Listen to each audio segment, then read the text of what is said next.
ఓం సాయిరామ్. సమస్త సద్గురు సాయినాథ్ మహారాజ్కి జై. హలో అండి, అందరూ ఎలా ఉన్నారు? బాగున్నారా? శ్రీ సాయినాథుని కృపా కటాక్షాలు మీకు మీ కుటుంబ సభ్యులకు అందరికీ పరిపూర్ణంగా ఉండాలని మనస్ఫూర్తిగా ప్రార్థిస్తున్నానండి. అయితే ఈరోజు మన బాబా ఏం చెప్తున్నారో తెలుసుకుందామా? ముందుగా వీడియోలోకి వెళ్ళే ముందు నా వీడియోస్ని ఎవరైతే వీక్షిస్తున్నారో ప్లీజ్ మీకు నచ్చితే కనుక లైక్ చేసి షేర్ చేయండి అండ్ సబ్స్క్రైబ్ చేయండి. ఇప్పుడు వీడియో స్టార్ట్ చేద్దాం. బాబా మనకు ఏం చెప్తున్నారంటే, నీ భవిష్యత్తు బాబా ఆధీనమైతే బ్రతుకంతా కాంతిమయమే. అంటే చీకటిగా ఉన్నప్పుడు దీపం కోసం వెళుతాము.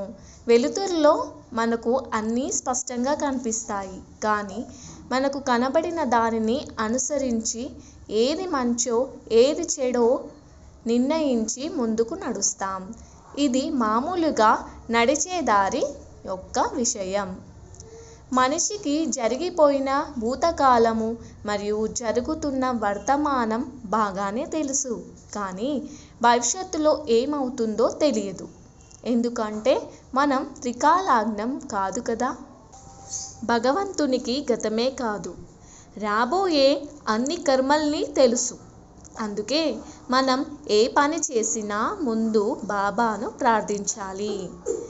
మీరు ఏ పని చేసినా కూడా ముందు బాబాను ప్రార్థించి చూడండి ఫ్రెండ్స్. ఆ పనిలో విజయం ఖచ్చితంగా ఉంటుంది. ఇది నా పర్సనల్ ఒపీనియన్ కూడాను.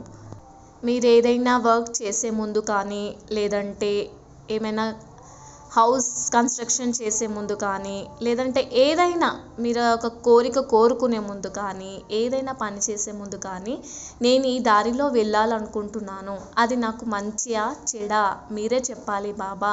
ఈ పని చేయాలనుకుంటున్నాను కానీ ఒక నిర్ణయం మాత్రం తీసుకోలేకపోతున్నాను, దానికి దారి మీరే చూపించాలి అని ఏ నిర్ణయం ప్రకారం నడుస్తాను, మీరు ఏది చెప్తే అదే అని బాబాకు శరణు వేడితే అన్నీ ఆయనే చూసుకుంటాడు.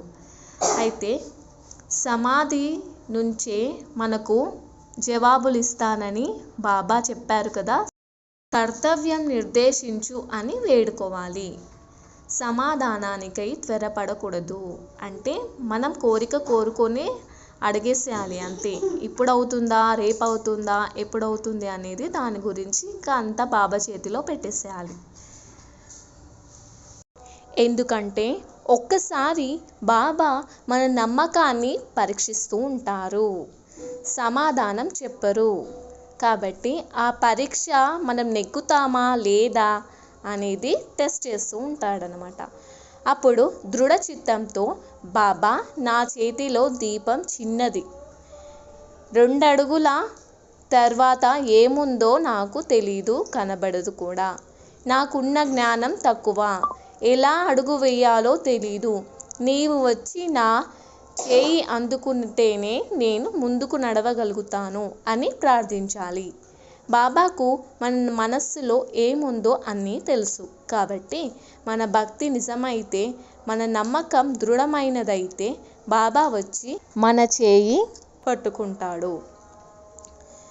పాము కాటుకు గురైన వారు జీవించటం, స్వస్థత లేని వారు స్వస్థత పొందటం చాలా లీలలే చూసాము కదా. మరి ఇప్పుడైనా మనం బాబాను శరణు వేడితే సమయానికి వచ్చి చేయి పట్టి కష్టాల నుంచి దాటిస్తాడు, కాంతిమయమైన జీవితాన్ని ప్రసాదిస్తాడు. సర్వం శ్రీ సాయినాథర్పణమస్తు. శుభం భవతు. స్వస్తి.